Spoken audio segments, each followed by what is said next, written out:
What's up, guys? This is Pedro from My Stuttering Life. On this podcast, we are going to talk about our challenges and our triumphs, and so that anyone around the world can truly know that you are not alone. So let's get started. This is episode number 152, and my special guest is Travis Warrington. He states, I've stuttered since I was 5 years old. I was in speech therapy on and off during grade school to college. I have struggled with my self-esteem due to my stuttering, but I have recently found an outlet and a global support system from having a YouTube channel. I am honored to have him as a guest with me on the My Stuttering Life podcast. Welcome, Travis Warrington. Thank you, Pedro, for having me, man. Yes. Hi, sir. This is a huge honor, and we have a lot of topics to go over, and so let's get started. All right, sir. Do it. All right, so here we go. Do you recall your earliest memory of stuttering? Yeah, I think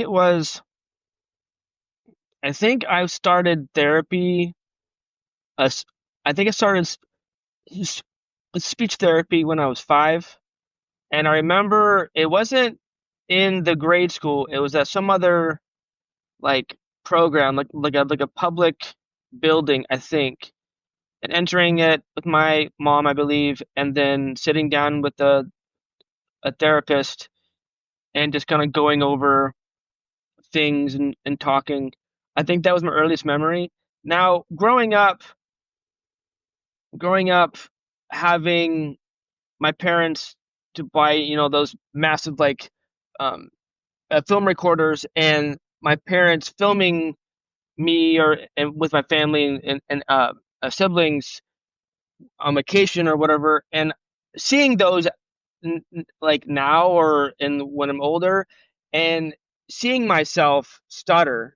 So I knew that it was definitely a thing then, but I think my earliest memory, yes. So to your question, Pedro, probably like 5-ish. Yeah. And then also, speaking of a family, does it also run in your, family? Are there any other family members who also possibly have a stutter? That's a good question. No. Yeah, I none of my, either on both sides of my family, stutter. They're all fluent. I'm the only one. So yeah, just me. And so you were talking about a speech therapy. Can you describe the experience? Was it helpful or challenging? How was it? I'm sure it was helpful then. Challenging, yes. Throughout. So I started speech therapy when, like I said, I was 5. Went throughout grade school, I believe, K through 5. I believe I did it in middle school. I think I stopped in high school. I'm sure it was available. I remember several of my teachers, but I do remember, and I still don't like to this day. I'm not sure if they do it now, how they do this, but I felt like, because they would take me out of class. They would take me out of class, right? Yeah, take you out of class, and so your friends and your classmates are like, "Well, where are you going, Travis? Like, well, how come he's getting to leave?" So I would go, and it was like the odd man out. type thing, and it made you feel different. And you really didn't want to talk about it because as a kid you're embarrassed by it, or at least most are. I was, and I didn't. And then in hindsight, and then being an adult and looking back at it, I didn't like that. I didn't like that part because it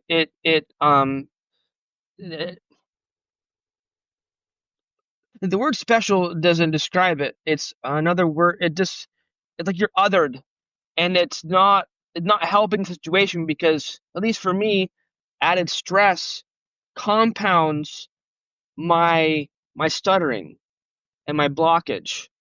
So I'm sure that didn't help. But I remember parts of therapy and cutting out things and having an even flow and stopping and collecting yourself. And I remember that when I was in grade school, and sometimes I still use those today.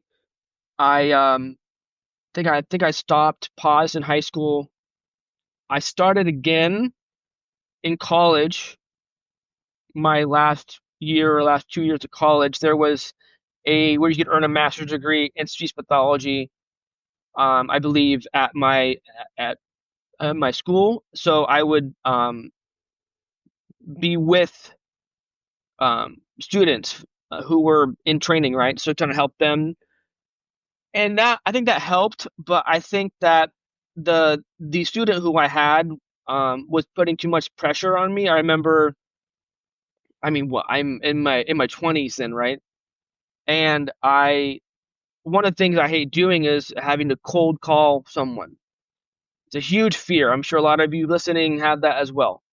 And this woman like made me call random people and ask random questions for like no apparent reason besides having to I maybe to help that fear and to how do I prep myself, have them write down what I wrote, um, calling my mom like randomly and talking to her for a second.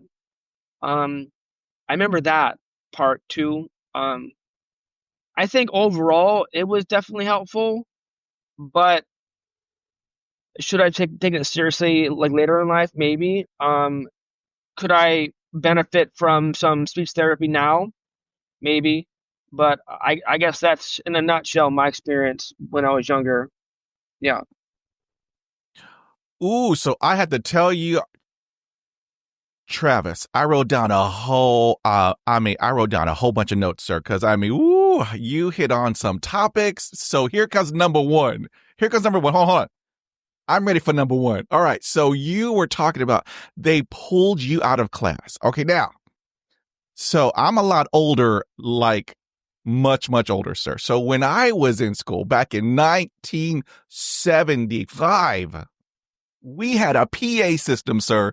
We had it was a box up on the wall, and then it was it's a, it was interconnected to the entire school, and all I heard was Pedro Pena, please report to the office for speech therapy.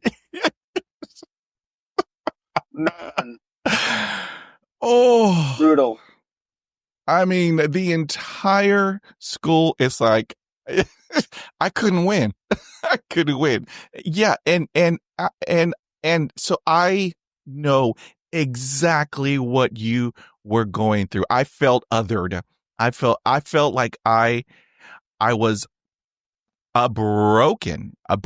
And in speech, the therapy, I mean, had I had really awesome speech therapists. However, back in the 1970s and the early 80s, the whole goal was to get me to speak like everybody else.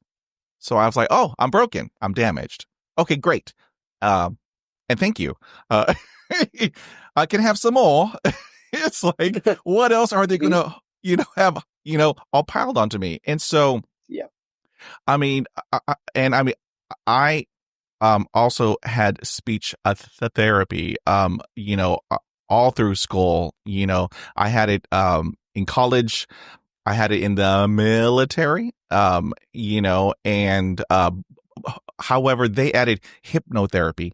Ooh, let me tell you, Travis, that was the only time in my entire life where my whole body was at rest. Wow. Because as you know, as everybody knows, if you're a person who stutters, all of your organs are tensed, all balled up.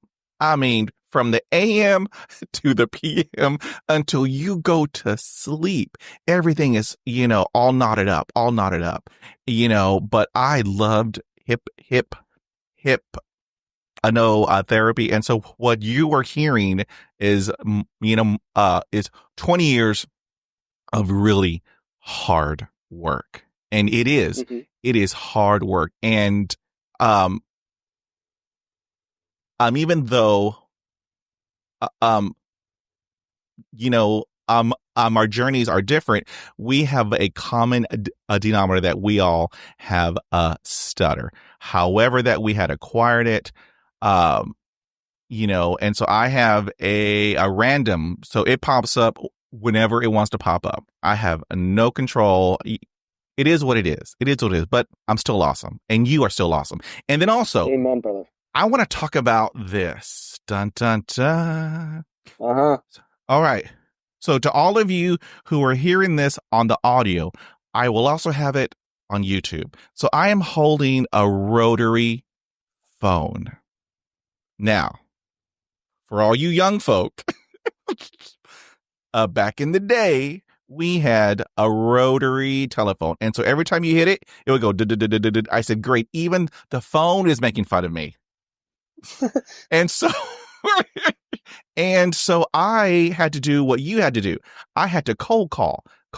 And I mean, woo, let me tell you, you have never sweated through an Oshkosh Bagosh outfit from the 70s like I did. Because, yeah, I've had people hang up on me.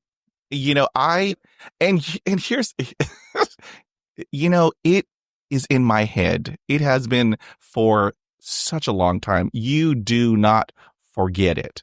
I had a guy who was angry because I could not say my name. He told me to learn how to talk, and then he hung up the phone. He hung it up, but he slammed it, and I was like, whoop, whoop. I got to call the police on him. No, but I mean, it was, and I mean, you don't have, it's still in here. But you know what? That was in the early 1980s. So I'm hoping it goes away soon. So anyway, all right, sir. So here we go. All right. So I want to talk about school. Okay. Now school is, for everybody, anybody, it's a little rough. There's peer pressure, da da da.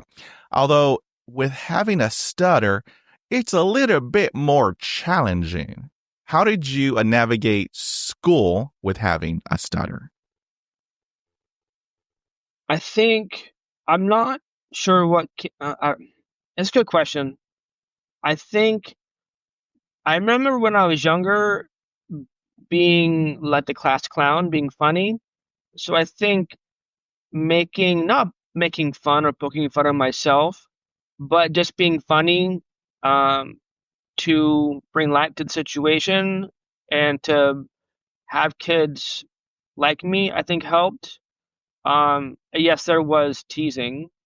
That and I have held. I've always been short, so it was the teasing jokes of stuttering and then being short. I had glasses too when I was younger, so I had several things not going for me in terms of um, a material that kids could use to make fun of me for. But I think being the funny one, I think helped. I I remember being made fun of more so for being short than I did my stuttering. But I'm sure it was there. Maybe I repressed it from having to be so bad when I was younger. Uh, but I don't. I'm the kids are cruel for sure. Um, and I'm guilty of it too when I was younger for sure. But I I um I don't recall it being that bad, but I from that experience too, and fast forward now having kids to make sure that my kids are understanding and kind when they're in school, and kind to other people, and kind to their friends and kids type thing. So I guess to answer your question, yeah, it was there for sure, and I think I use humor as my way around it. Oh, yes, sir. And and then also, I want to ask you the big question. Did you ever have to read out loud in school? And how? Okay, we are going back. We're heading back. So, how did let me see. How can I word this? How was that for you, having to read out loud in class? Yeah, yeah, it was difficult. I remember a few instances, and it would just take forever. And then there was kids in the background like laughing, snickering, and whatever. And I think the teacher too, teachers got impatient, um, which is definitely a big no-no. I mean, it's supposed to be your support system, right? Yeah, that was definitely a sense of anxiety throughout school. I remember a part of like my final test in therapy in college was I had to present for a class, and I worked with my teacher for several weeks on it, and then it went okay, but I she was there too in the audience, which I guess was a good support system, but added a level of stress, more stress to the whole thing because she helped you to do really well on the speech, and then you're up there looking like you can't speak at all, or I mean, not I'm not fluently at least, but yeah, talking out loud to school, that was definitely it was torture. You hit it right on the head, sir, because I mean, I am right there with you. I did it only one time, and that's all it took. I mean, your heart, your heart hurts, your chest hurts, your head hurts, you're sweating, and and you are given a paragraph, and to me, it was a book. Tiny paragraph. I was like, okay, so I can't say that one, can't say that one. I can't say that word, I can't say that word. And so, but we had to stand up, hold our book, and I mean, I spit, sputtered. I mean, it was horrible. And I mean, yes, I got, kids in the back of the class, who were, snickering and laughing and calling me names, da da da. So I told myself, this ain't never going to happen again. And so every time that we had to read out loud, I would excuse myself and go to the boys' restroom. So I would hang out in a stall. So I did that for 12 years all through school. It's crazy. I did it in college.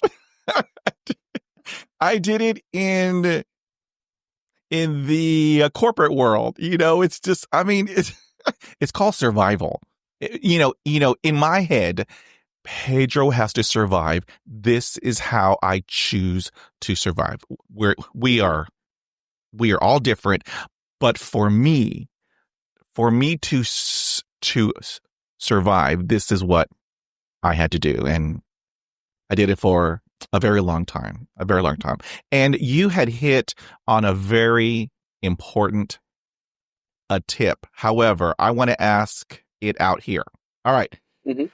So, in a relation to people who stutter, uh, uh, uh, uh, what guidance would you offer to parents, teachers, and SLPs? I think patience and being aware, asking questions. Um, I've It's the people who think they're helping and tell you to stop, take a break, or relax. If it was easier, if it was that easy, then I would be fluent.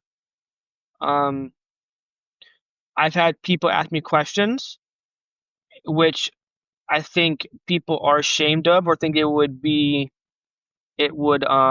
offend me. No, it's the opposite. If you have questions about my stuttering, please ask, and I'm open book. I'm an open book. Like just ask me, and I I will tell you. Um, or if or at the bare minimum, um, be educate yourself and be patient. And yeah, I think maintain eye contact too, like you would when you're talking with someone. Don't shy away or turn away when they're blocking, when they're stuttering, when they're having a hard time.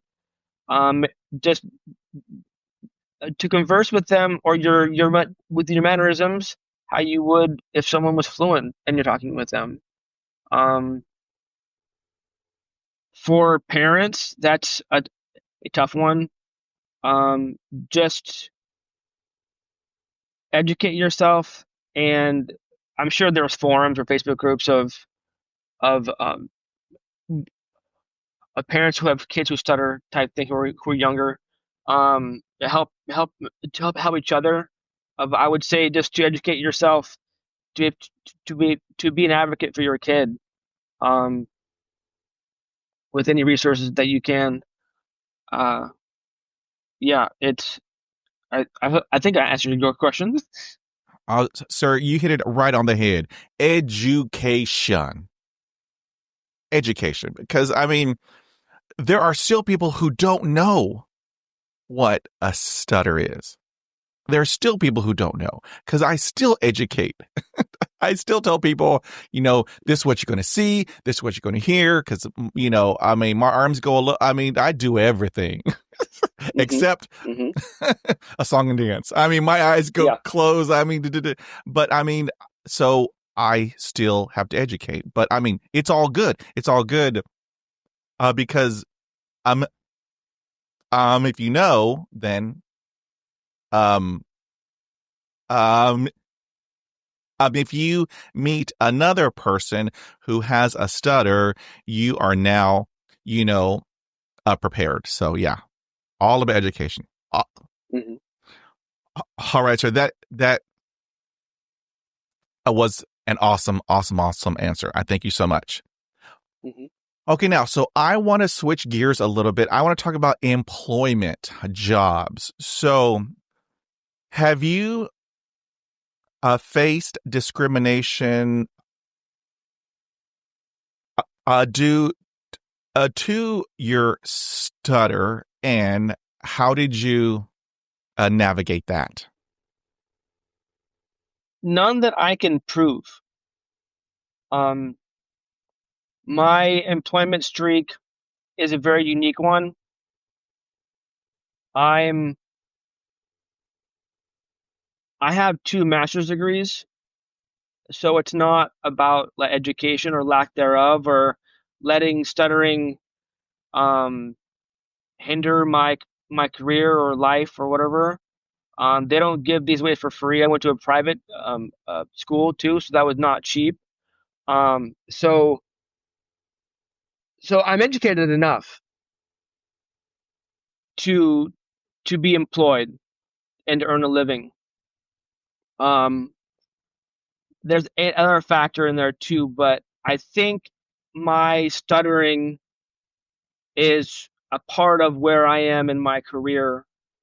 Um, that there's this unconscious bias when I was either on Zoom call or Teams or phone call where they can't see you in person. You're having your nice shirt and your tie on, trying to look the part, and then you open your mouth and they can't quite fully understand what you're saying, or you can't get out a full sentence because you're so damn nervous.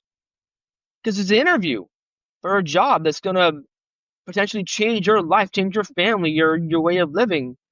and you're nervous that way, but then you're the double nervous because you need to answer this question, but you can't get a damn word out of your mouth. And that's the worst feeling, or one of the worst feelings as a stutterer, to have a job. So I think, and I prepared them too. In my confirmation emails or whatever, I would say to them, "Hey, by the way, I stuttered, just to let you know," type thing. And it wasn't a notice of a disability or giving HR just a little nick. I don't. It's maybe one of your questions too. I don't consider it a disability. I never have, and I don't want to lean on that crutch. Um, but I've done that even before the interview starts. When I go to introduce myself and they give me the chance, I would say verbatim, um, thank you for this opportunity. Oh, by the way, I stutter. Um, thank you in advance for your patience. I think it was something like that. And I've had a few people say, "Oh, it's fine. Go ahead, go ahead." But then I thought the interview would go great, and then I get an email a few weeks later saying, "Oh, they went on to someone else." Well, I don't understand. Like I'm qualified for the role that you have, and I've applied for hundreds of jobs since I got out of school, hundreds, um, and many of them interviews and nothing. So I I don't want to point. I, I could be way off on this, but the only thing I can think of is because when I had the interview and they heard me or they saw me with having to speak, that was the factor. It may not have been in the why they didn't hire me or move me on. I think it was this unconscious bias that I, for some reason, couldn't do the job due to stuttering. If that makes any sense. Um, I have no proof of that, but how? Yeah. So I think that answers your question, Pedro. Ooh, sir, let me tell you, sir. Ooh, Travis. I mean, I cannot tell you how many times. Let me see. At the job site, job interviews, and it's so in my head, it was always about survival. So what I did, I self discriminated. I would do data entry jobs, okay, because you have no human interaction, nothing. They just hand you a pile of work and then you do it the whole day. And so I did that for a really long time.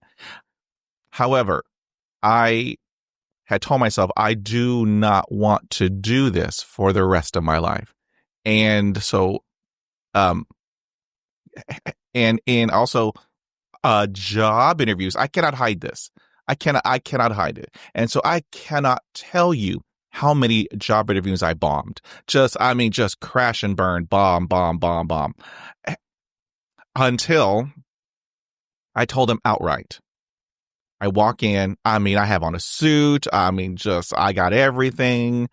I walk in with a big old smile and I practice everything. I practice everything. And so I walk in, good morning. I am Pedro Pena. I also have a speech impediment. I have a stutter. So here's what you might see. Here is what you might hear. However, if I get hung up on any word, give me 8 hours and hopefully it will come out. And so I have a joke in there. And when I see them have a smirk or possibly have a chuckle, what I have done is I have taken everyone's anxiety and brought it all the way down. Everyone. Even me, I mean, everything has brought all the way down. So now I got it out there, and now I'm going to focus on the questions. I'm not going to focus on my speech. I'm going to focus on the questions. And that has helped me out tremendously. I mean, I still sputter and block and repeat. However, um, I've um, I've had a handful of HR people after the whole thing walk me out and tell me that was brave. We love your energy. And so I got hired. Now, it didn't happen all the time, but I mean, I can't hide this. I mean, it's random. It pops up whenever it wants to pop up. And so, yeah. And so, and then on, on Teams, on Zoom, you have everyone and they're all looking at you. It's a little stressful. However, I have a great icebreaker, Travis. It works every single time. So, I mean, there are like 10 to 20 or 30 or 40 people, and they're all looking at you. And so this is what I do. Hi, good morning. I am Pedro Pena, and I have a stutter. It is not your internet connection. It is not your Wi-Fi. If I'm frozen, it's because Pedro has a block. And so it brings everything all the way down. Anxiety, it brings everything down. And then I can go on. But I mean, it's just, you know what? It's what I got to do to survive, Travis. It's all about survival. Yeah. Mm-hmm. It's crazy, right? It's crazy. Yeah, you would think that even now that people would be more understanding, but it's because as a young kid, most kids grow out of it. So there's a very small fraction of us who somehow did not, for whatever reason. And so you don't encounter someone who is adult age who still stutters. So it's a very unique situation when you meet someone, I assume, who is fluent, and then you meet someone who does stutter, and then how to interact with them or how to engage when we're like other people. We just aren't fluent all the time. Exactly. Yes, sir. Yes, sir. Yes, sir. Awesome. Awesome. Awesome. Okay. Now I want to talk about some ADLs, activities of daily living. So I want to ask you, how do you handle the telephone? How do you handle ordering at a restaurant? And how do you handle the drive-through? So first question was phone call. Phone call. It depends. If I need to call a doctor for my kids or something important, I will probably hesitate or postpone it as long as I can until I have to do it. But because it's important, it's not going to be fun. I hate being on the phone call, especially when it's a cold call. For work, I've literally told the employer or navigated job duties where I didn't have to call someone, especially with a cold call type thing. It's just because, like you said, like I've had people hang up on me. I've had a lady ask me how old I was because I was stuttering so bad. I don't understand how that question came about, but yeah, I don't like being on the phone. So the other two questions, I admit this. I default to my wife. Even if it's sometimes I will if it's something to do with like I need to call for an appointment for myself and it's not like medical related, I will ask my wife to call them for me. Same with the restaurant. She orders for us because I mean that and she's the program manager of the family, so that's kind of falls into that type thing. And drive through, I mean we don't really go to drive through very often, but I may have her lean over my seat because I drive. I may have her lean over and yell at the person, not yell, I mean nicely, but where they can hear her, right? To order the food. Um, I'm not happy to admit that, but that's just the reality of the daily, of like you put it, to survive, just so we can move on, to save a minute or two or 5 minutes having to repeat myself or understanding or getting the order wrong. I mean, or times on the restaurant, I'll just point to the on menu to the waiter. Um, it's easier to point and not have to butcher the word or to not say it fluently, so I get something wrong. Yeah, it's as an adult stutterer, it's definitely in the back of your mind 24/7. Unlike, I don't think a person who was fluent would have that, but yeah, I have to navigate certain words if I have to say something to bypass certain words, phrases. Yeah, yeah. Oh, sir, I am right there. I'm right there with you. And I mean, it's going to come out.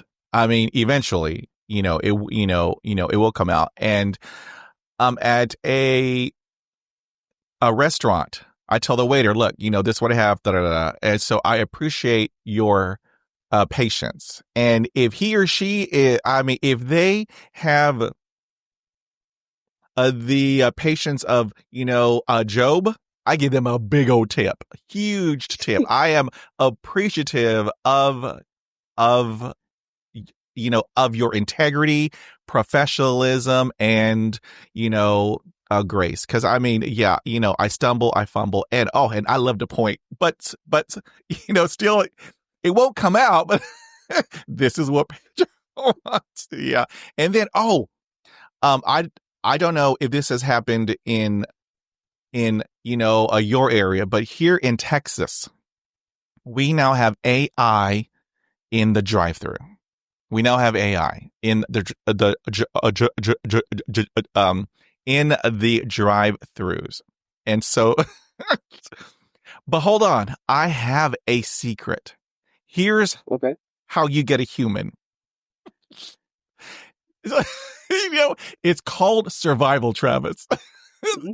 This is survival. So what I will do, because I mean, I stumble, I fumble, but I will, hang, hang, hang out my head and just hum, and they go, I did not get that, and I keep on doing it, and they go, uh, and they will tell me to hold on as a human is coming.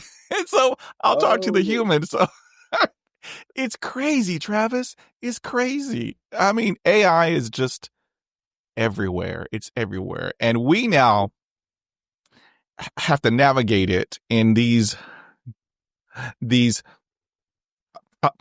uh, new arenas. And so, but I mean, yeah, it's about survival.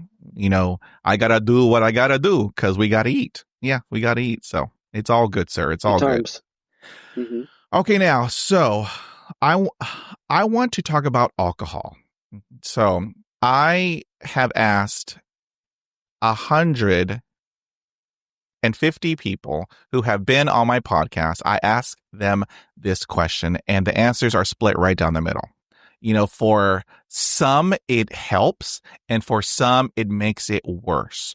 So I want to ask you, Travis, if you are partaking in alcohol, a beer, a whiskey, a wine, da da da, does it make it go away, or does it make it worse? I read your question before, so I knew it was coming, but now you're asking me, I'm having to rethink and analyze my answer.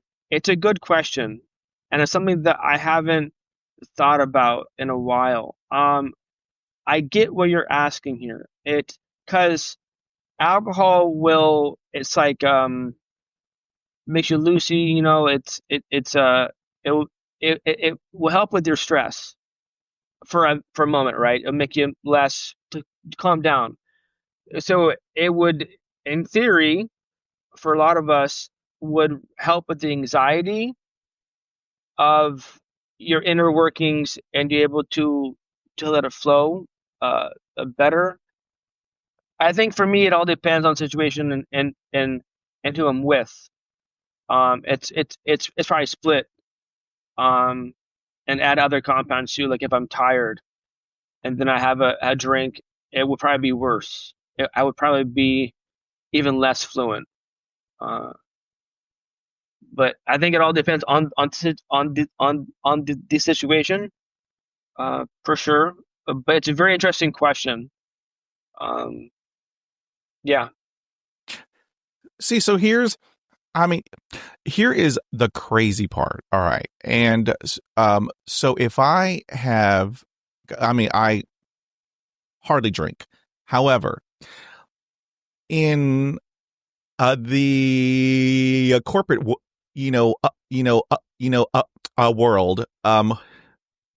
we would have our work, dinners. And so the crazy part is if I had two drinks, I mean, and normally it's Merlot. And s- so after I have them, I don't stutter anymore.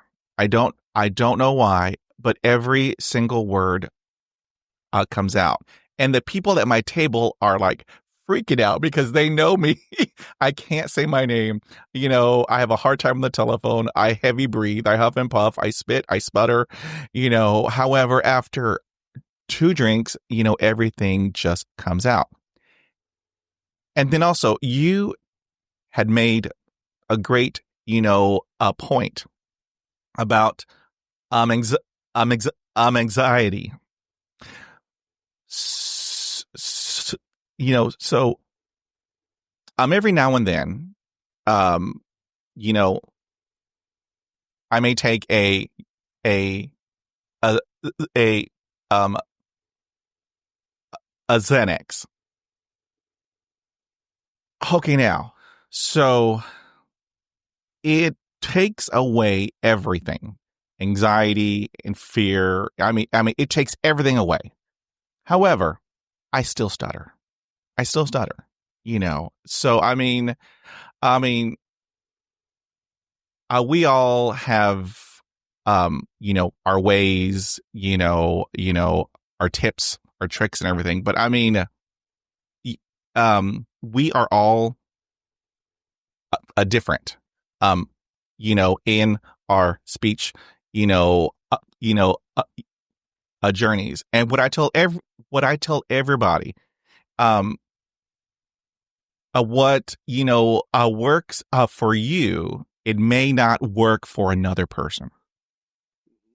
So I have to hammer that home because I mean I read everywhere on Facebook and Reddit and Discord. If you go and take a vitamin E and da da da da, it will help with da da da. And it's like we are all unique and different in our stutters. It may help you, and that's awesome. That's awesome. However, it may not help the other hundreds or thousands of people, who are also there, you know.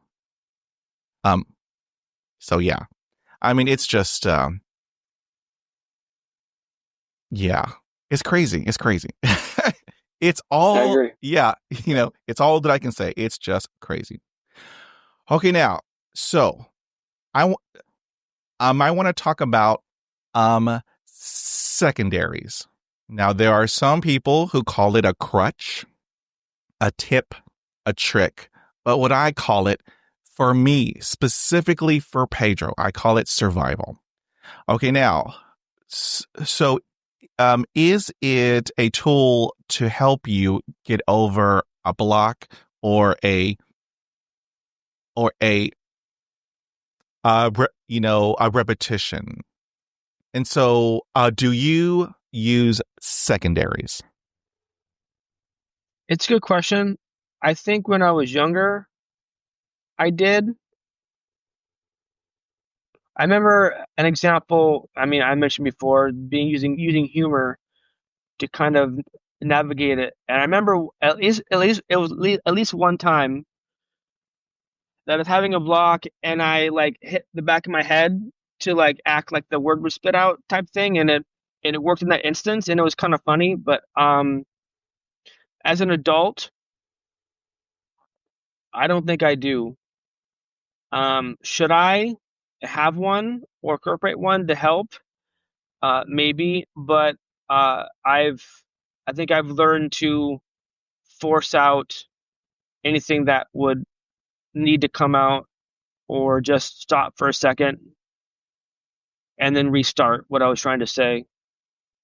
Oddly enough, I'm having a really good fluency currently. Um, and I promise folks I do stutter. So, but yeah, I don't think I have one. Um, is that a common thing, Pedro? Sir, let me tell you, for Pedro, I have a toolbox. And I, so, if I have to, I have been known to pull out a tip, a trick, a crutch, because again, my whole mantra, survival, Pedro has to survive. And so I have tapped my head, my hands go all over the place. I have had an accent. It's horrible. It's in English, Cockney, and I apologize to everyone in the UK. It's quite lovely. I got to use this to help me speak. I'm so sorry. I'm so sorry, UK. But I mean, I gotta do what I gotta do. It's for me, I have to survive, sir. And I mean, I will do anything and everything to help me out. And I mean, I just have a stutter. I just have it. I've had it for, let me see, 50 years. Yeah. 50 years. Wow. 50 years. I'm still young, but yeah, it's all good.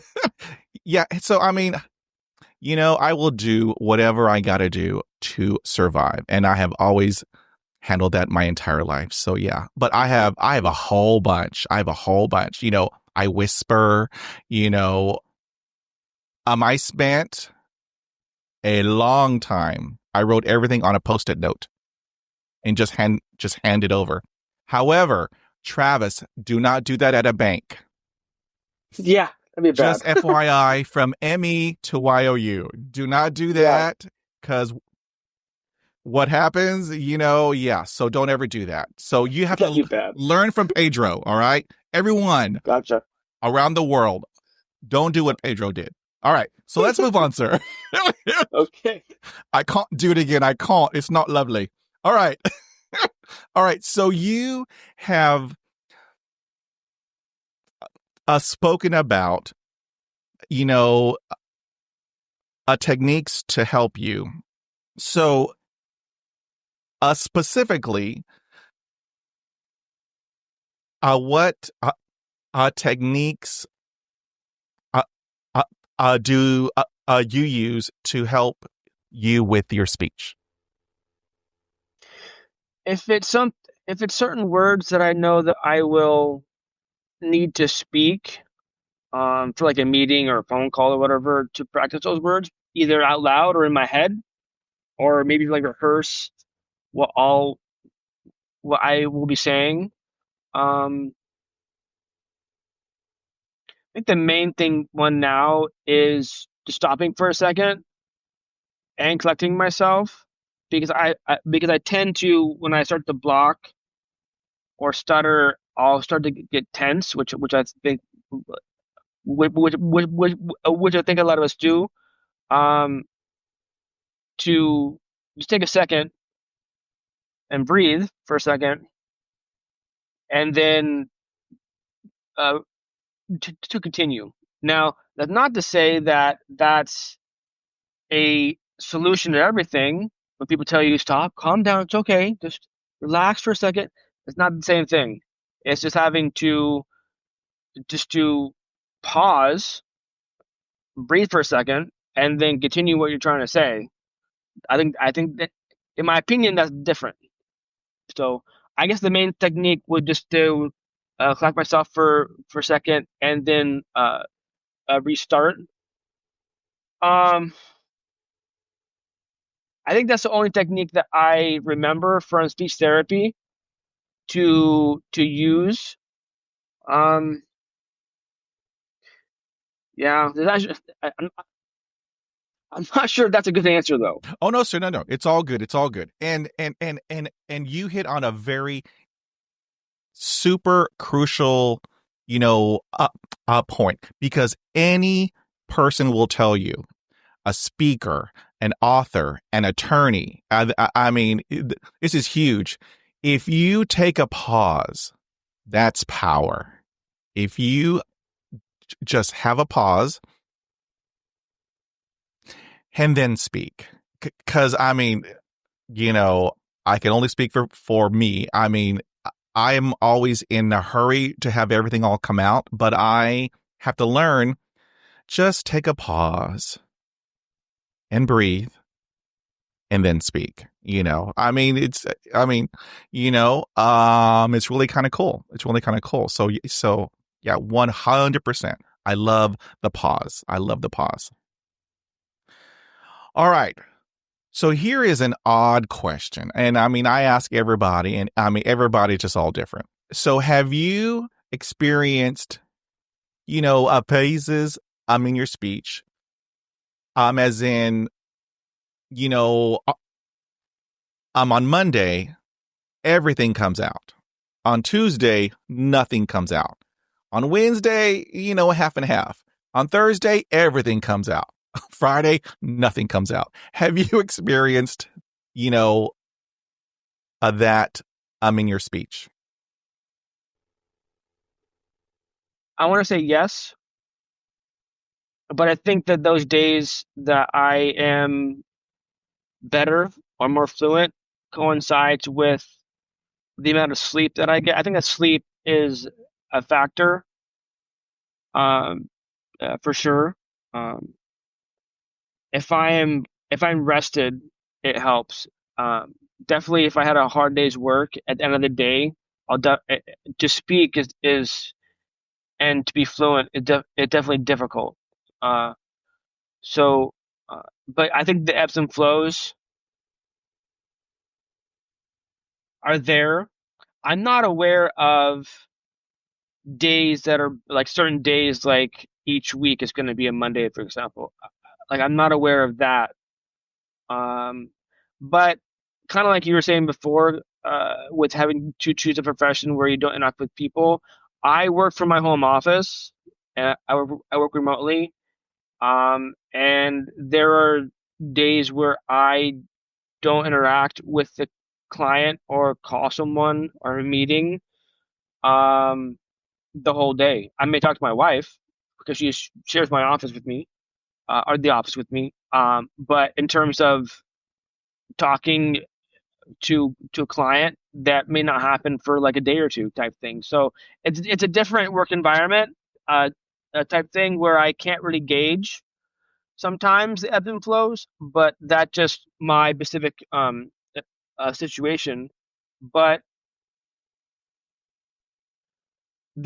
I'm outside filming for my YouTube channel too.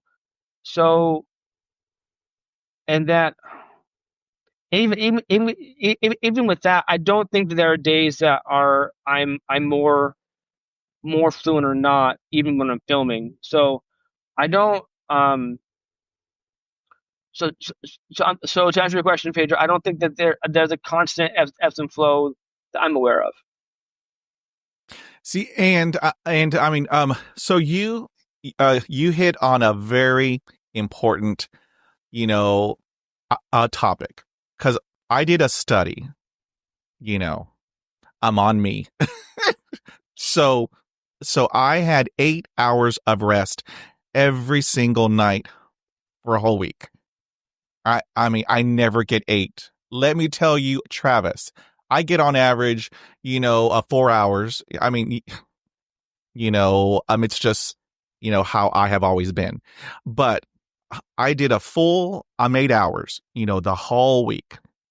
And I did notice, um, you know, um, I was better.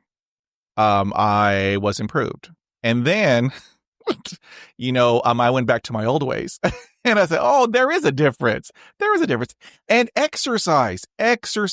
I have to tell you, sir, I had a guest who is a personal trainer. And he told me that when he exercises, he runs, he weightlifts, it helps him out. And I said, well, how cool is that? How cool is that? So, I mean, you know, so in my opinion, there has to be a lot more, a research that has to be done in stuttering. Cause I mean, it's a vast, um, issue. And yeah, so, I might thought that, it was, interesting. So yeah, pretty cool. Pretty cool. Okay. So here comes a hot topic question. Ooh. So I ask everyone on my podcast. Answers are split right down the middle. So let's go, Travis. Let's go. So, do you let others help you finish your sentences? Dun, dun, dun. I think that's one of my biggest pet peeves. If I don't allow them,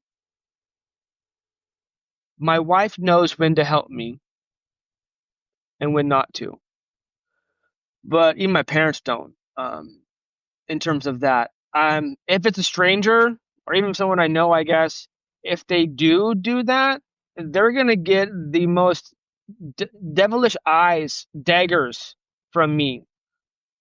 And with the pursed lips, but ready to tell them to go F themselves, type thing. That's one of the worst things that you could do to a stutterer.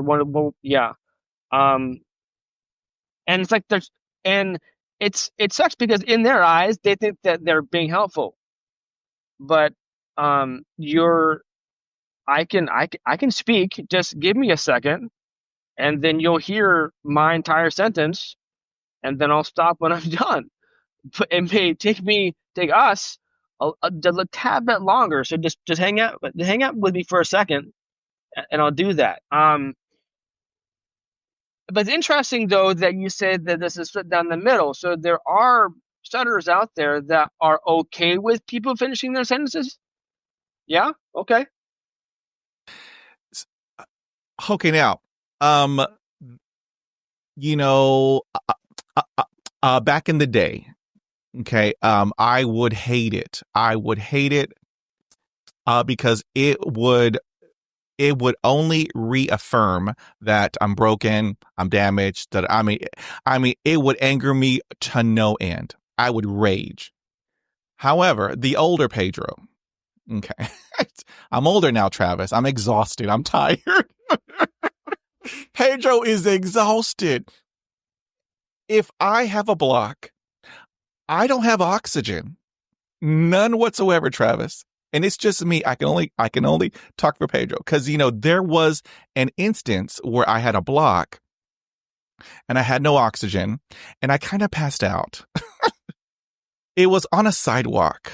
It was on the grass. So I don't want that to happen again. And so the older Pedro, and so what I tell everybody, it's appropriate to ask, is it okay? And for me, I can only speak for me.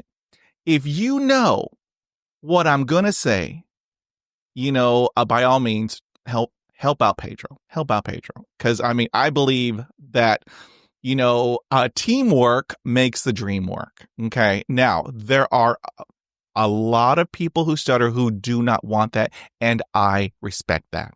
But for Pedro, this is what I do to survive. This is what I do. Because I am a trainer. I am a teacher. So I do 4-hour presentations. So Travis, 4-hour presentations.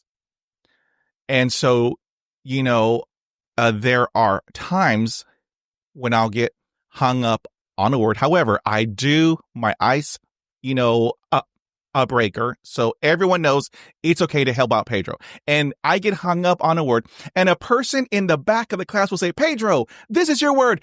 Yes, thank you. And then I move on. It's just me. I mean, we are all, different, but it's what I do to help me out. And I appreciate the help because I know that it comes from a place of help and support and compassion, integrity and grace. And so yeah, but I know a lot of people who have a stutter who do not appreciate that. And I respect that. We are all different in our journeys. And so, yeah, so that's my spiel just for Pedro. I got you. Okay. So I want to ask you this, Travis. So how do you handle challenging days with your speech? How do you handle them? At the end of the day, a cold drink. I guess I'm just so not immune. It's a norm. I just power through it. Yeah, there are days that are worse than bad. I can't think of an instance where I had a really bad day and it got to me. I can recall instances, such situations that will ruin my day, or that will like really set me off, or make me reflect, like, should I even speak at all out loud in public, type thing. But I think as to be aware of your stutter and have a level of self-confidence in yourself, you just do, or how you put it, survive. Do whatever you have to do within reason. And and and and and and, and in saying that, hoping that you have some positive coping mechanisms to help that. Yeah, or just don't let it get to you. I think that's easier said than done for a lot of us. I think there's a level of, I am used to the response and reaction, whether it's unconscious or conscious of the person on the other end, that you just let that roll off the shoulder and then you continue on. But there's not an instance that I can recall that where I had to like really reflect on a particularly hard day. But then again, I don't interact with other people a lot throughout the work week. So I guess I have a very unique That's one of them here. Stopping and breathing for a second, little breath. Um, uh, I have a very unique situation in terms of my work week. See, and I have had a whole bunch of those. I've had challenging days. However, in my head, what I tell myself, I still have to do it. And if I do it horribly, I still did it. Look what I did. Even though it did not come out as well as I would have, I liked to have it come out, but I did it. And so, I come home and I tell myself, look what I did. Look, I spoke to 200 people, and I had some hiccups, but look what I did. A person who has a stutter, holding a microphone and a clicker. Look what I did. I spoke to 200 people today, and I had some hiccups, but I did it. I did it because in my head, I have never walked away. I have never walked away. And there have been hundreds of times. I cannot tell you, Travis, hundreds of times I would have rather walk away, instead of to put, myself in such stress, chaos.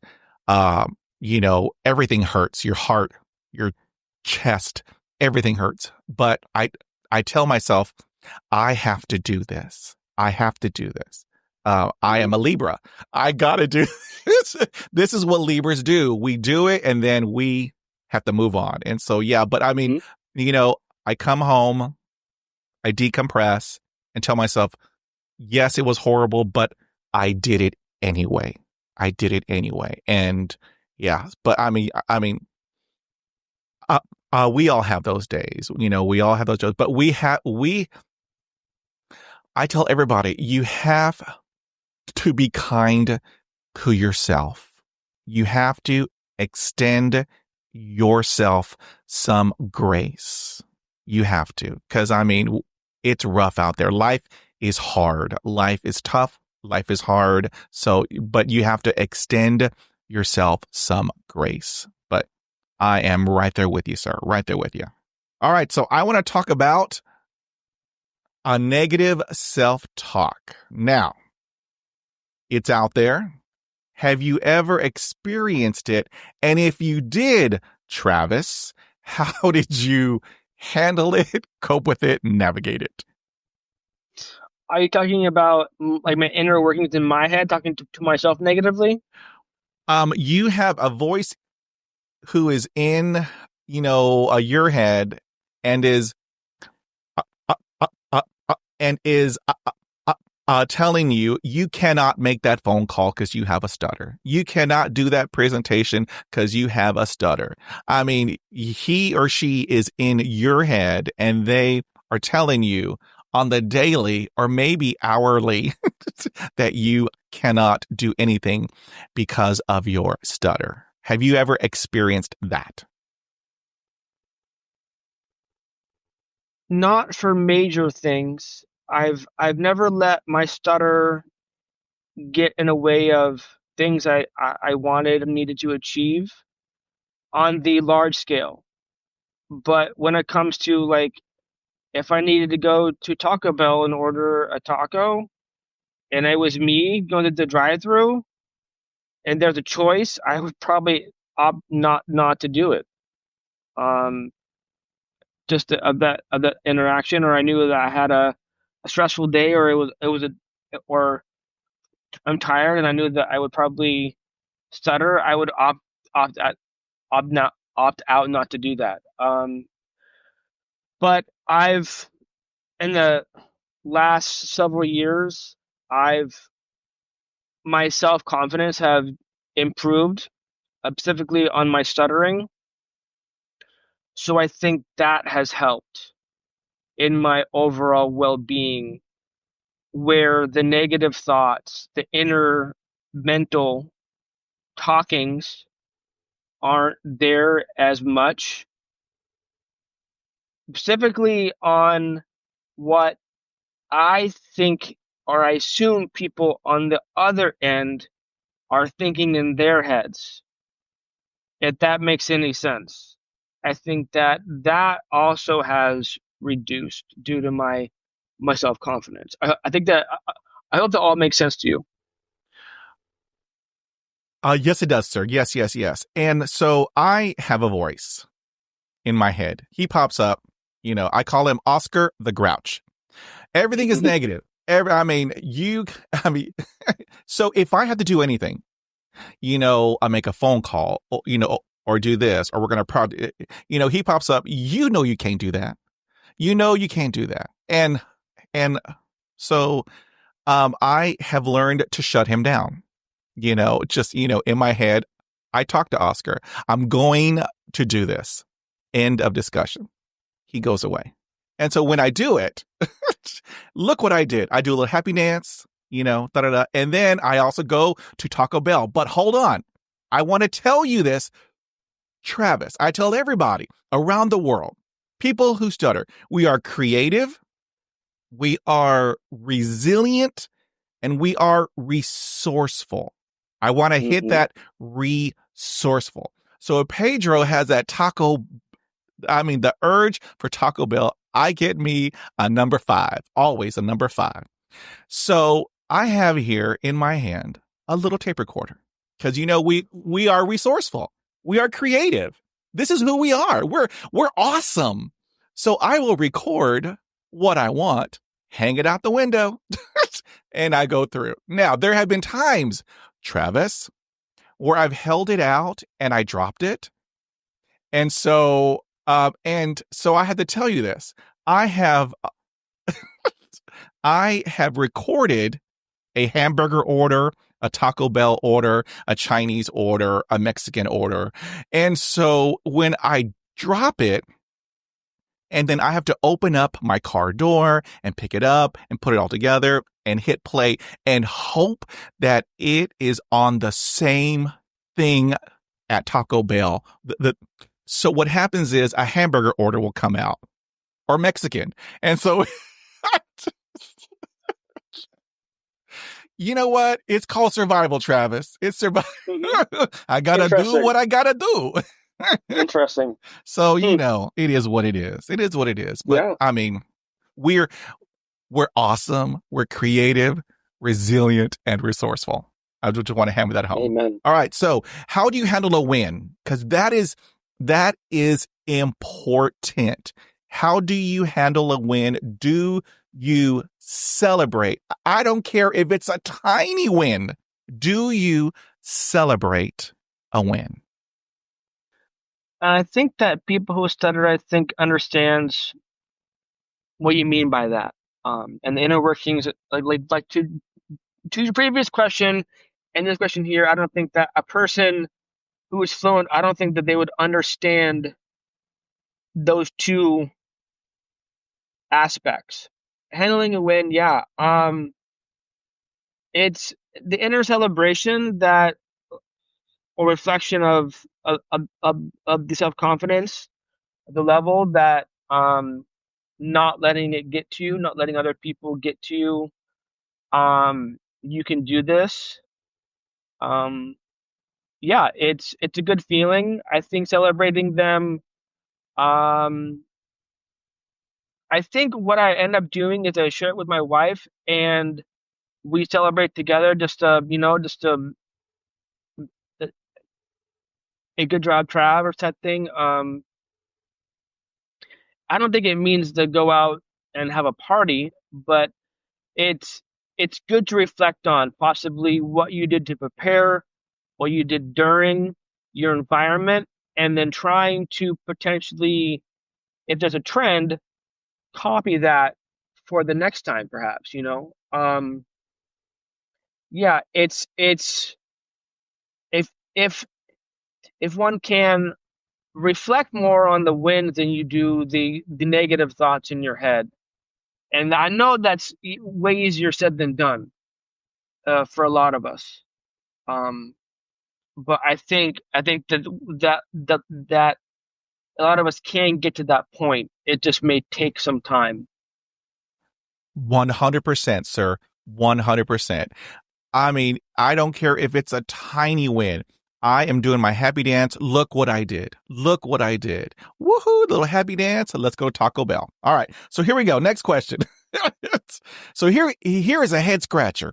It's a head scratcher. So here we go. Your hair's fine. All right. So here we go, sir. So when you are alone Can you speak without stuttering? That's a good question. I think someone else asked me recently if I'm dreaming, do I dream at, at, fluent, or if I'm thinking in my head, do I think in my head fluent? I don't think I'm aware of that.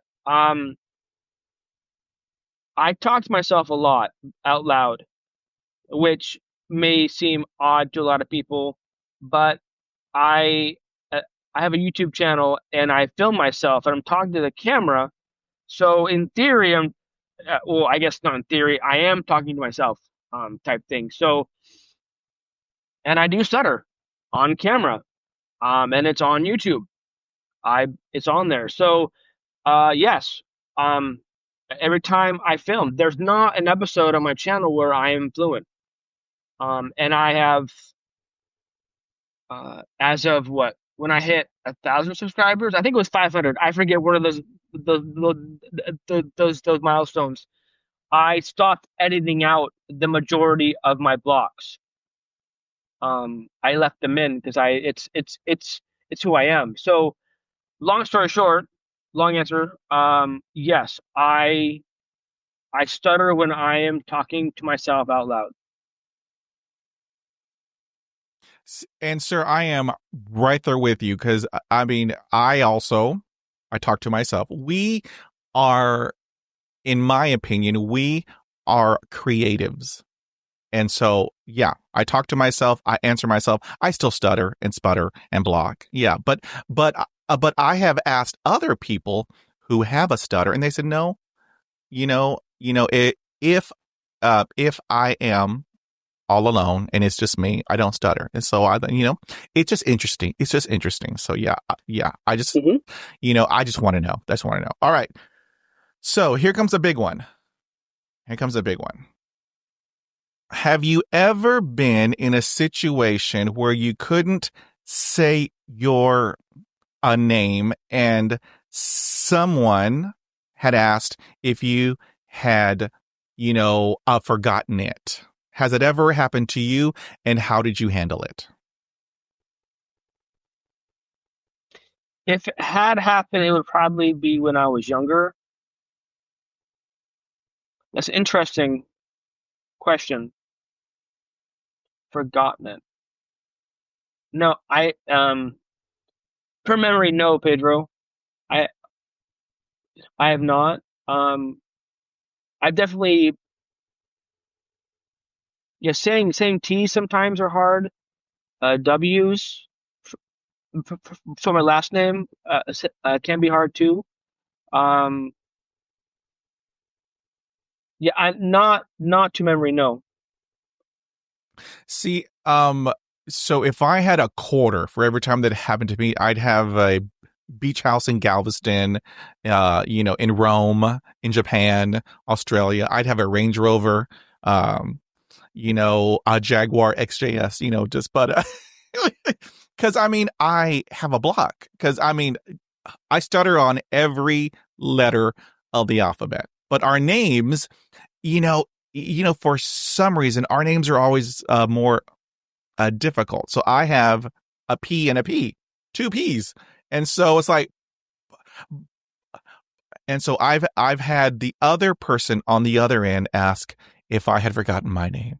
And you just look at them. You just look at them. The old Pedro would rage, but the much older, tired, exhaustive Pedro's like, I just have a stutter, so this is what you're going to see.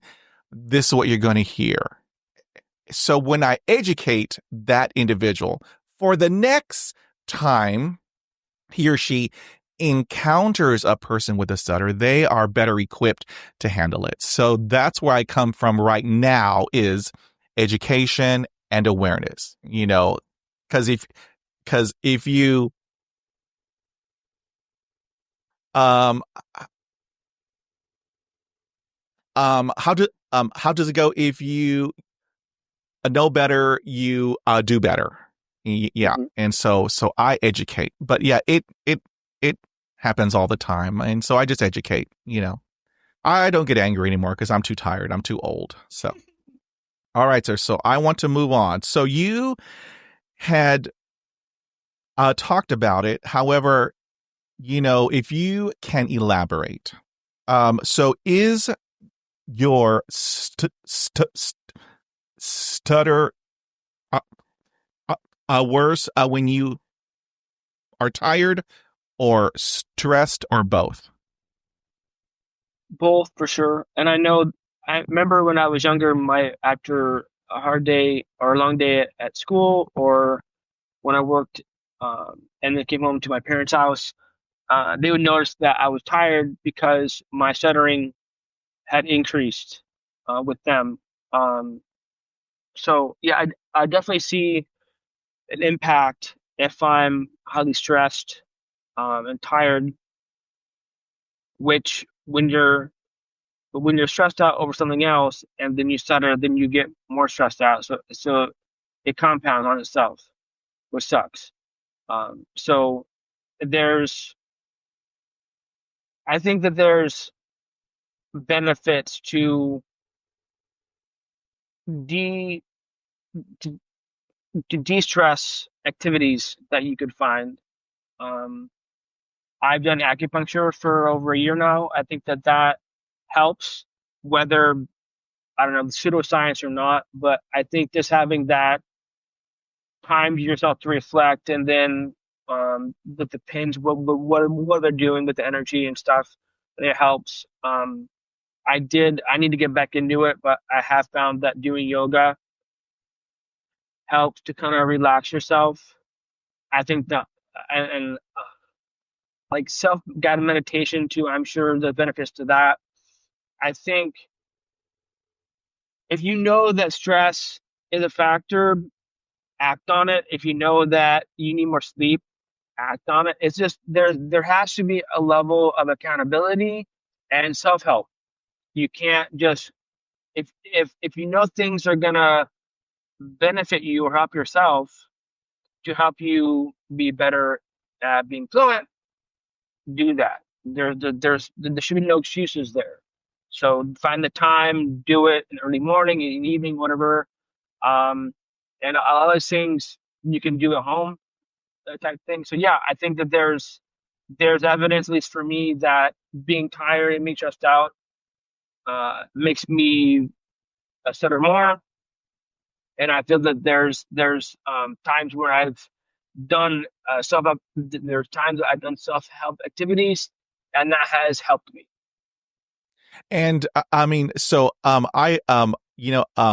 what I have found is that uh, uh, meditation is extremely helpful, in all aspects to handle everything, your whole life. I mean, it handles everything. So yeah, it's really awesome. It's really awesome.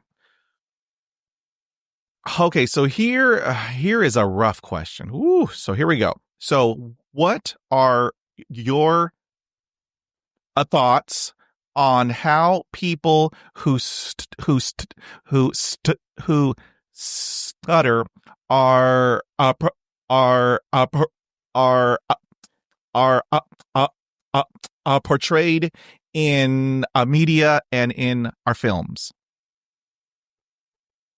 I think the majority of them would be portrayed as someone with a handicap or a disorder, um, someone who needs help, I guess. But and I can't give you I mean like Rain Man type thing, but he was on the spectrum, right? So I don't know. I don't think that we are portrayed positively, but I do remember I had a friend of mine, and she asked me to go see The King's Speech in the theaters. And I knew what the film was about, and I didn't really want to go. Why would you want to see a film of someone in the painful process and in the life of, But I walked out of the theater uh, with with tears in my eyes. It was to me a very powerful film, and I believed that film. I think I hoped help people who are fluent understand at least at some level. And so it's kind of like an education moment for a lot of people. I hope that it's it's not as easy as taking a moment and relaxing for a second, settle down and breathe. It's a lifelong struggle for for for us. But yeah, you could be as uh, you but you can't let that deter you in terms of your life and your career, your well-being, your life. But I wish we had more feel-good movies, shows, um, that paint us in in a more positive light. I got you, sir. 100%. 100%. I thank you for that. Okay, now, so you had touched on this extremely briefly. However, I want the whole answer. So here we go. So, and I ask everyone on my podcast, it's, it's just, it is split right uh, uh, down the middle. And I respect everyone's answers. So here we go.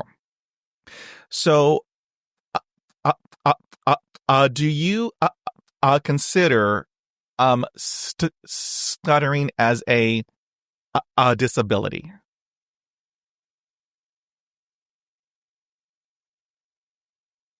That's a good question. I'm pausing because I haven't to think and reflect.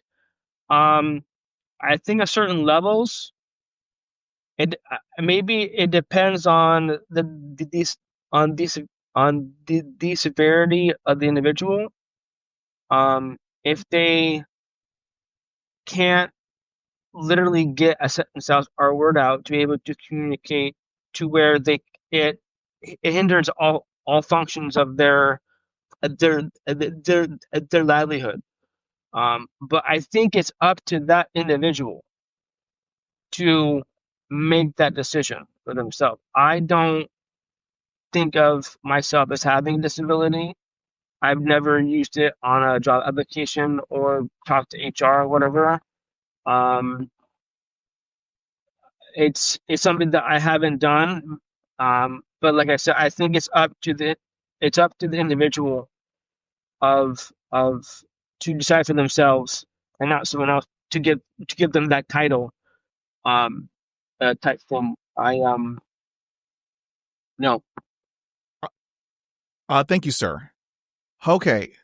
So, did you ever feel that your stutter might hinder your career path? I never considered it until I entered it, and I believe it has. Um, for sure, I thought that I would be more progressed in my career, and I feel that my stutter has directly impacted that. Again, I don't have any evidence to confirm that or verify that, but being educated, experienced, and where I'm at in my career with my colleagues from the same school, same background, same sector focus, definitely lagging, which is sad. So yes. See, and I've always had those in my head. I've always had that in my head.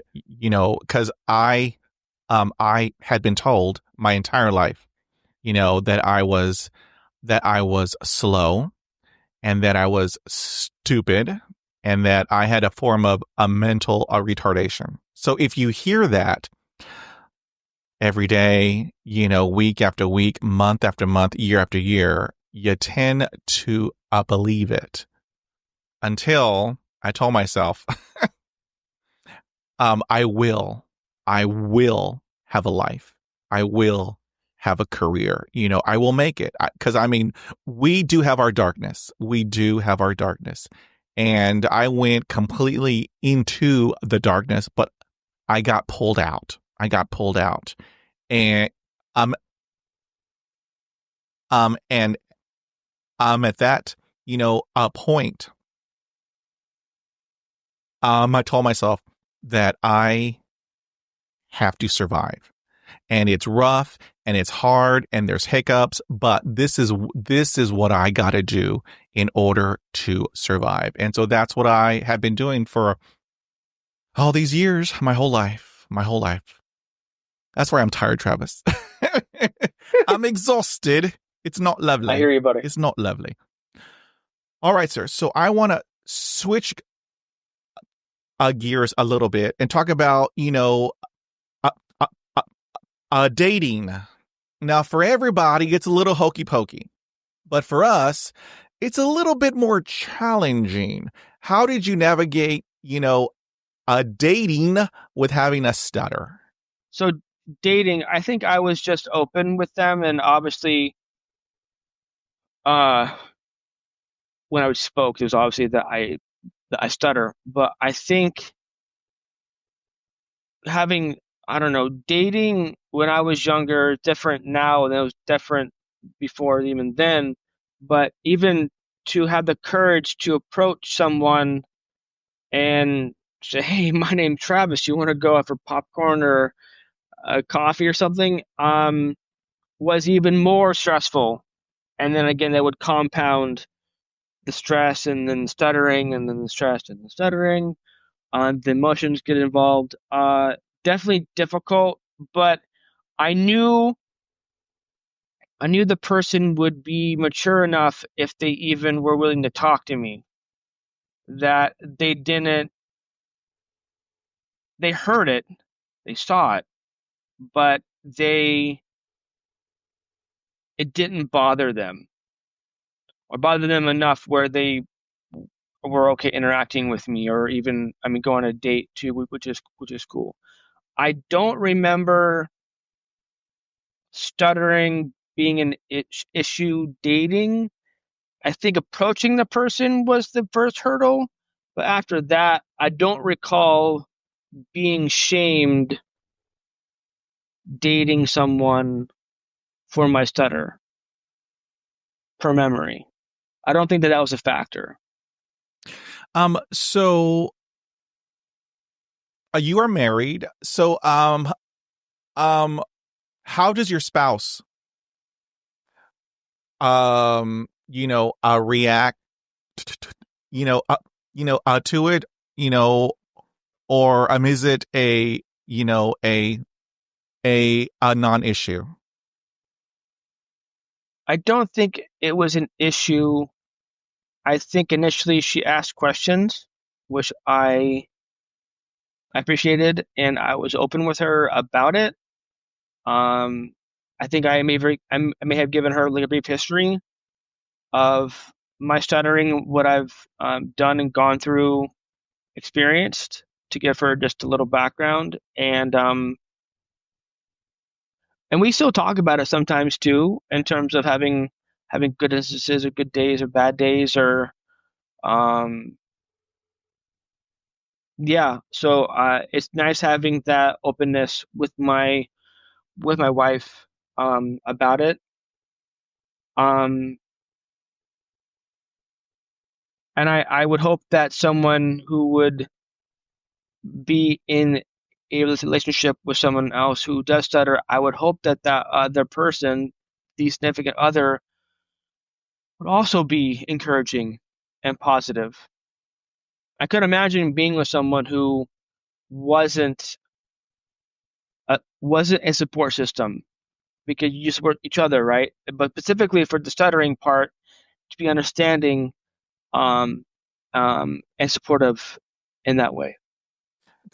And I mean, um, it and that is super awesome how she is she is in your a corner, because what I tell everybody, it's rough out there. I mean, I keep it on the real. It is rough out there, but if you have a stutter, it's like a million times more rough. However, what I what I know is that uh, uh, uh, uh, my my stutter, it shows me who people really are. And if I am on a date or da da da da, I mean, if if because I mean this has happened. If you are having a block and the other person is looking at their watch, it's like, oh no, time is up and check please. So um so I know who is genuine, and has respect and grace, because there are a lot of people out there, and believe me, they are superficial.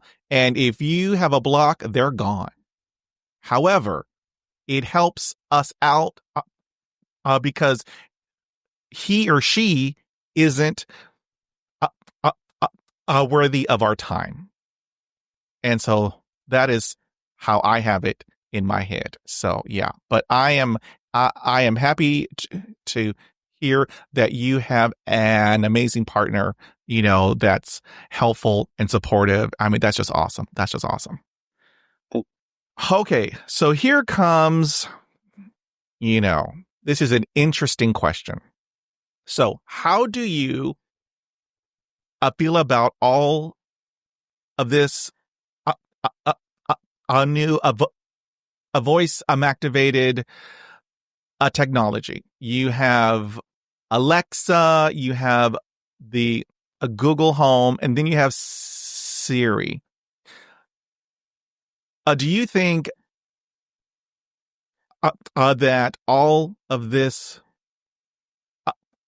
new technology is helpful or hurt or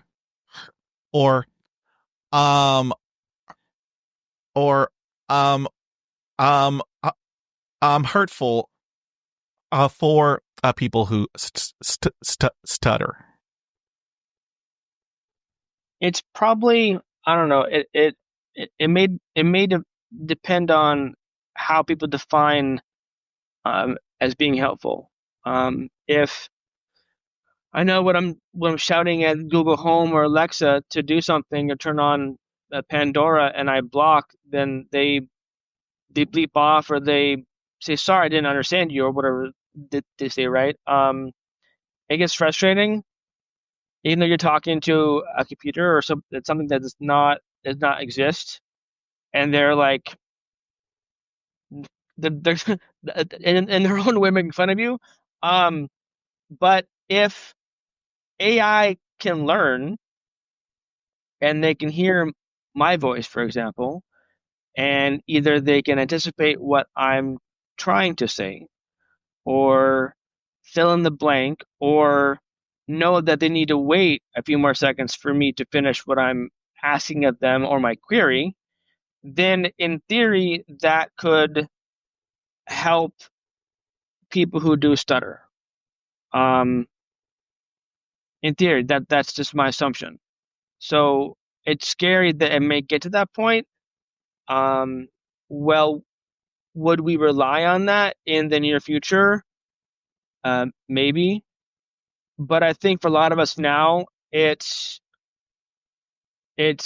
a reminder that when you use your phone and you hit the speakerphone to ask a question to Google or whatever, and it records you blocking, and then you hit the search and it doesn't give you what you want. That's a reminder that hey, you stutter and your phone can't understand what the hell you're saying. So I think it could go either way, but I don't think right now we're at that point, but possibly in the near future, it could help us. All right, Travis. And so this is where I have a contention because, I mean, it does not give you ample time to respond. I need at least 20 minutes. I do my yoga, meditation. I may have some tea, but I need all that. So I need time. And the Alexa, the Google Home, even the Siri, you only get 0.011 seconds to respond. And then you hear the dreadful, I did not get that, it goes, I'm all the way wrong. However, I have two things. So, number one, I have spoken to people who stutter, and they have it used as a tool to help them practice because it isn't a human. Okay. It is a robot and they practice and practice, pretty cool. And then also, number two, I have been a part of some university research, um, um, and they are in the process of creating an algorithm to help us out if you have a stutter. And so that is awesome. I don't know uh, uh, when it will come out, but it is in uh, uh, the works currently, and so that's a good thing. It's a really good thing. Yeah. But and so I have on my telephone uh, uh, the chat GPT, and so I am teaching it to give me time, and he does, in quotes, he does. He gives me extra time, which I appreciate. And so, I mean, it's just this new AI is, it's just crazy how it's everywhere and anywhere. And so, yeah, we just have to handle it, Mm-hmm. So yeah, it's crazy. All right. So here we go, sir. We are in the home stretch. And so I want to ask you this. So what is a challenge speech wise uh, uh, uh, uh, that you had to overcome, and how did you do it? Speech wise, overcome. Um,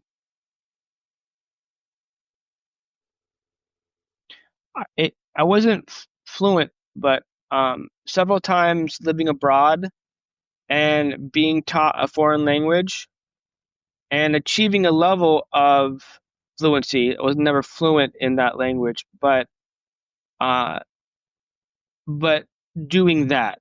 And there's like a theory that you would stutter less in a foreign language. For me, it was almost worse. Doing so, especially when you obtain a level of fluency in that foreign language, and then you go to speak it with a native speaker, and they don't think you speak the language for one, but then you stutter, and it's even worse. Even though you're saying it with their accent or trying to mimic how they say the words, and it's just not it's not coming out. But I have survived. I worked in and out of Africa for several years, learned several languages and dialects, again, not to a high extent, but to get around. So I think that was a challenge in itself, learning and speaking a different language as a stutterer and and how to navigate that. And then living in a foreign country or start countries, um, and then getting that as a stutterer, I think that was a challenge when you're having to communicate verbally daily, and if you can't speak, then you can't do anything, type thing. So yeah. 100% Travis. 100%. I lived in Turkey, and so I had to learn Turkish. So I was immersed in a whole month. And I mean, I stutter in all languages. I got to tell you, Travis, I stutter in Spanish. I stutter in English. I stutter in Turkish. And in Turkish, a lot of syllables. Let me tell you, Travis, I was sweating. I was out of breath, but Yeah. what I had learned helped me to eat and pay my bills. And so I did it. But I mean, I loved the whole country and the people. I mean, I loved everything about you know uh, Turkey. But yeah, I stuttered in Turkish, and so I had to educate them in Turkish. I have a stutter, so Oh wow. let me tell you, Travis, woohoo! But yes, sir, yeah. But hey, I did it, and you did it. Awesome, awesome, awesome, Hmm. awesome, awesome. Okay, so here is a big question. So, what advice would you give to someone who has just begun their journey with stuttering? As an adult, I I I think I would say most of us stuttered as children and then never grew out of it. So I think being okay, now you're an adult, you need to live, you're independent now. Maybe go to college, school, career, whatever. And you need you're and you need to communicate. Um, I guess that would be the beginning of the journey. As much as possible, be aware, educate yourself too of what research has been done on stuttering. Know how many people do stutter as adults, so you can have that in your back pocket. Um, eh, so so that so in turn, educate people around you. And be open to talking about it. Now, I think that would be the journey to of, like I mentioned before, a level of self confidence. You can't just be. I mean, you could. I think a lot of us potentially are introverts. We don't. We gravitate to social situations where we don't need to socialize. We are not saying hermits, but the less talking, the better for a lot of us, and I think a lot of us can relate to that. But I think it's in your best interest, like you mentioned before, survival, Pedro, is to have a level of self confidence in yourself. You're not poking fun of yourself, but you can laugh at it because it is what it is. Um, like I mentioned before, with acupuncture, yoga, or self medication, or sorry, I meant to say self meditation. Sorry, um, self help programs and positive coping mechanisms to achieve a level of self. Um, what do I say here? Level of confidence. There you go. Sorry, brain fart. A level of self confidence. Now you don't need to be like crazy positive because we're all gonna have bad days. We're gonna have bad days. We're gonna have the inner negative thoughts. Period. We all have them. So you're not gonna be alcohol all like loving yourself all the time. What I'm saying is on a spectrum, be have a level of self-confidence on the positive side, to accept that you stutter, be okay that you stutter, and at least for me, have a support system of people around you who accept you as an adult stutter. And when they hear you speak, it's a non-factor. It does not register with them, because if, at least for me, I would always assume that when people heard me stutter, they would think that I was the R word, or had a handicap, or didn't know what I was talking about, or something was wrong with me. There's nothing wrong with you. You just stutter, and you're living with it. So, but what it took me a long time to understand this, but a lot of people who are hearing you, they don't care. They will wait for you. They want to hear what you want to say. They respect you for being willing to speak out loud. A lot of us don't want to speak out loud, or will put yourself or will put yourself in a situation that you don't need to speak, or speak less because of the fear of stuttering. I think so with that self-confidence, the understanding that the people on the other end who are hearing you aren't always your enemy. They can be your friend. They can be your positive, not mentors, they're people who support you. And I have found that support system myself, and I am greatly appreciative of that. It took me a long time to find that level of self-confidence that I have. I didn't even think that it was that was even possible.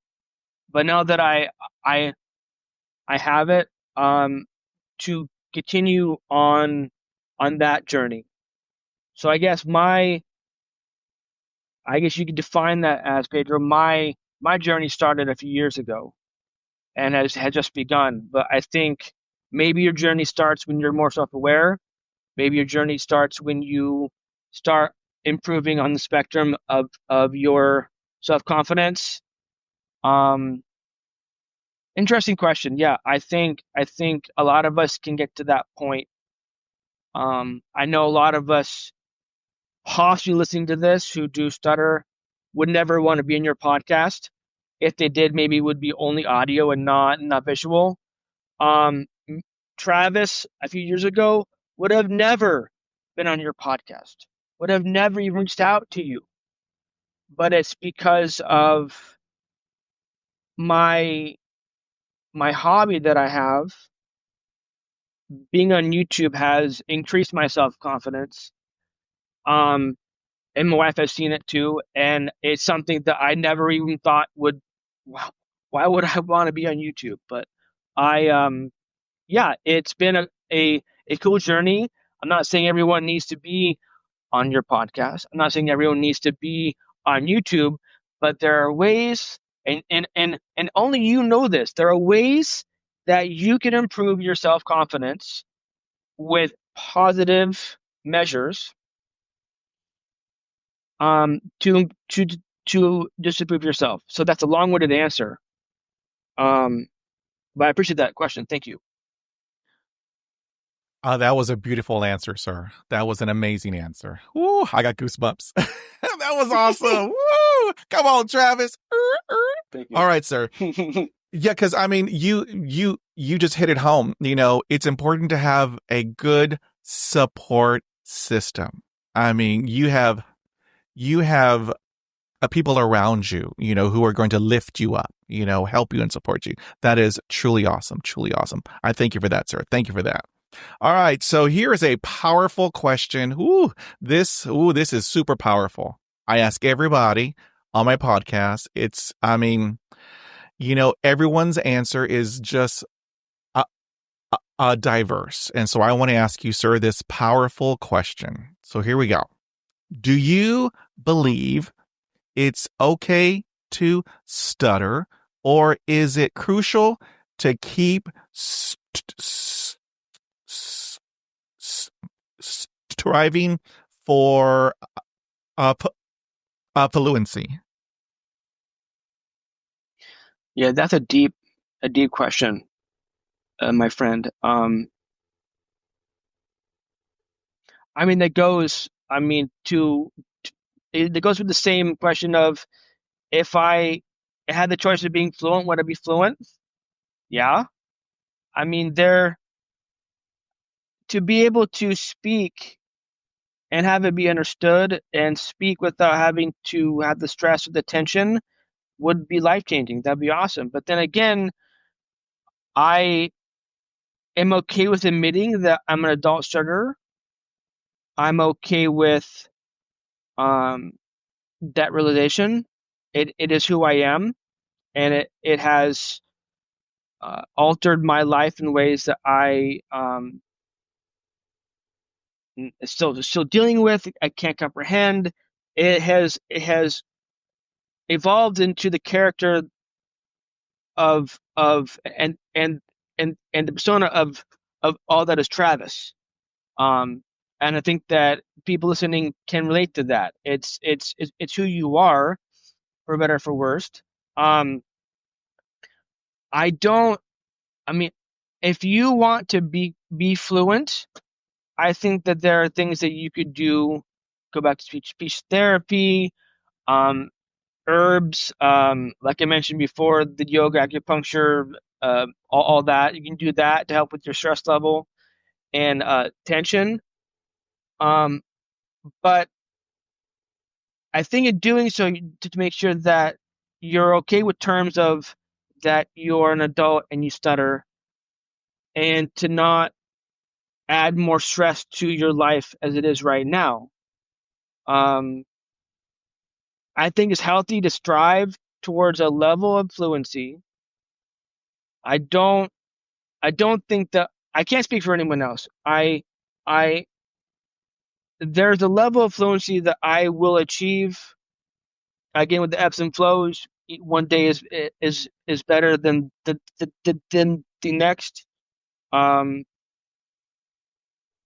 but I don't know. What I don't want to have someone get their hopes up and sit and all these actions and money spent and then they still stutter. Well, I mean, no understand that there's very few people who are adults and stutter, and there's and no one knows why. Okay, no one knows why we stutter. There's research that has been done, and there's still many questions. And I was involved in some research studies when I lived in Boston, research at Harvard and MIT to help with helping scientists and researchers understand the inner workings with our brains and the disconnect somehow um, to help people like us. There's not a magic switch right now.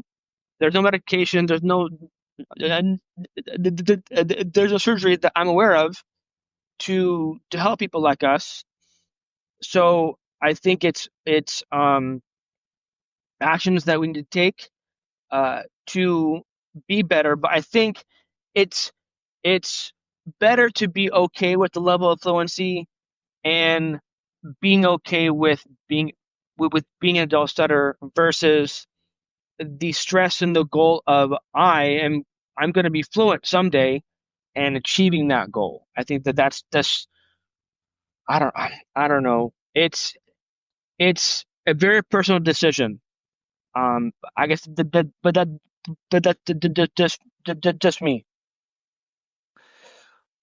Uh, um, I thank you for that, sir. Because I tell everybody, if you are on a journey, whatever that it may be, I will support you. I am in your corner. I'm cheering you on. If you want to have a device in your ear, if you want to take a medication, CBD, I mean, whatever that you want to do, I will be in your corner cheering you on because we are all unique and different.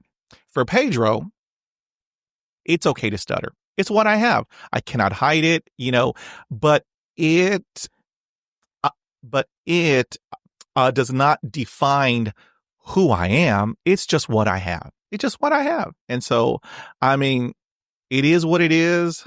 I do what I can. I have my toolbox. You know what? It's called survival for Pedro. So yeah. All right, sir. I thank you for that. Yeah, that's a powerful one. Here's another powerful one. I will hit you from the left and from the right. So here we go. Here's another powerful one. So what has your stutter taught you?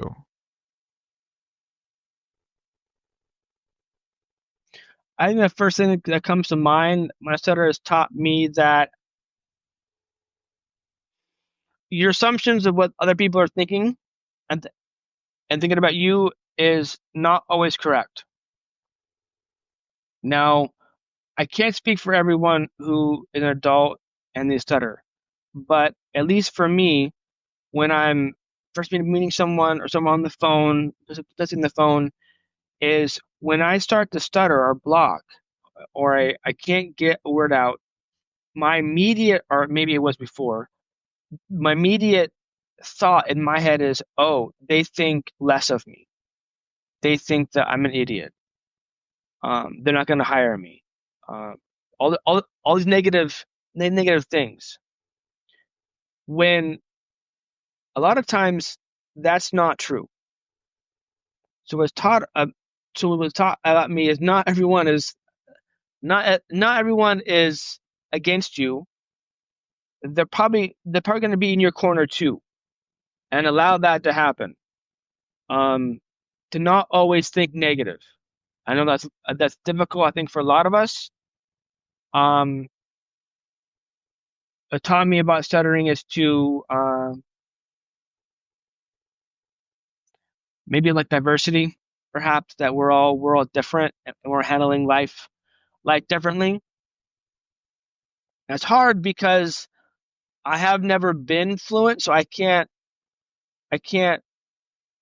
don't understand the other side, perhaps.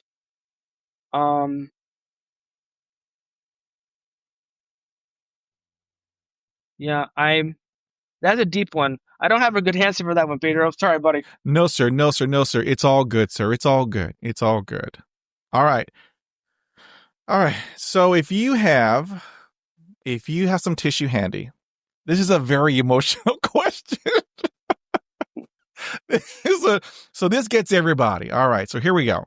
Okay. So if you could travel back in time, what advice would you give to your younger self?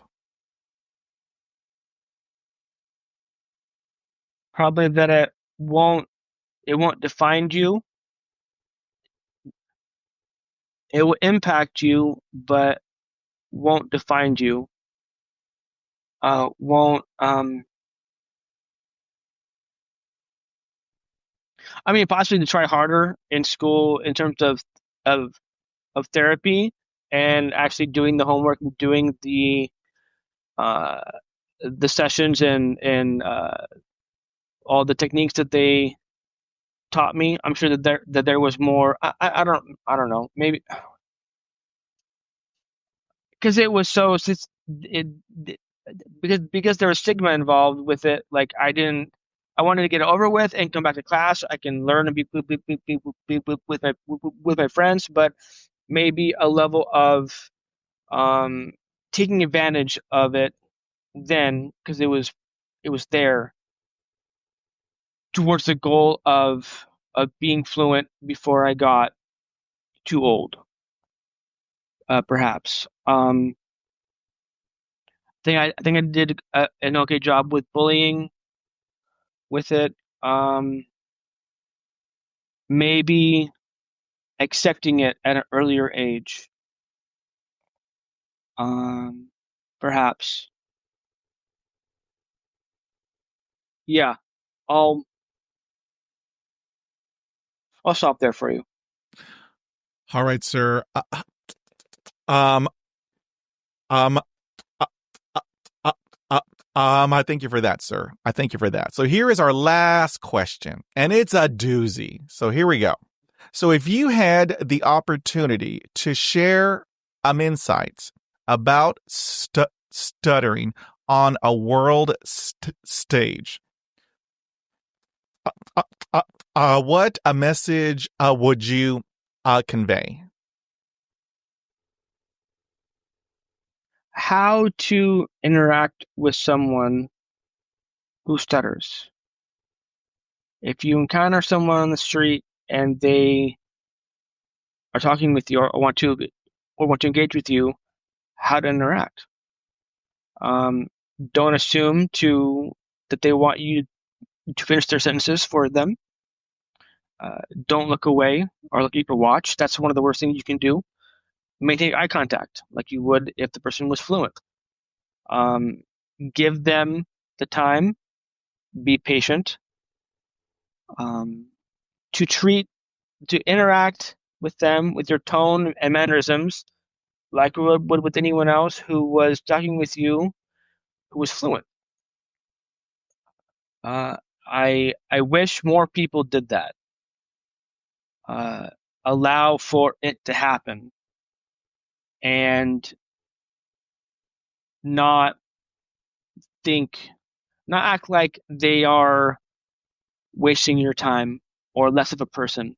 I think maybe in a nutshell, for people to educate themselves on it and do their own research so they are more aware, because I think on that level of how to interact and how to respond to someone who does stutter, I think that would help both parties a lot. And it's not too much to ask, I don't think.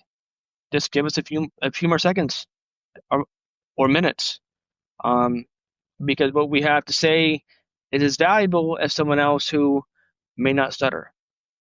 As well as if your kid has a stutter, to support them as much as you can, get them in therapy, get them all the help that they need or want, access to that support, and don't raise them as that they are different or the other. They are a person too, and help them to realize the person who they will be, to help guide them, but to not have the stuttering hinder them in any way growing up. If that makes any sense. Well, that was awesome, sir. I mean, that is a beautiful message. I mean, that just hands down, sir. I thank you. I thank you. I thank you for that. Well, Travis Warrington, we have been talking for 2 hours and it doesn't even feel like 2 hours. I've been enjoying this conversation with you, sir. You are just awesome. Hashtag awesome. Hashtag inspirational. Okay, now, okay, sir. So I have to ask you, you are a YouTube content creator. Tell Pedro and the entire world, what is your YouTube channel all about?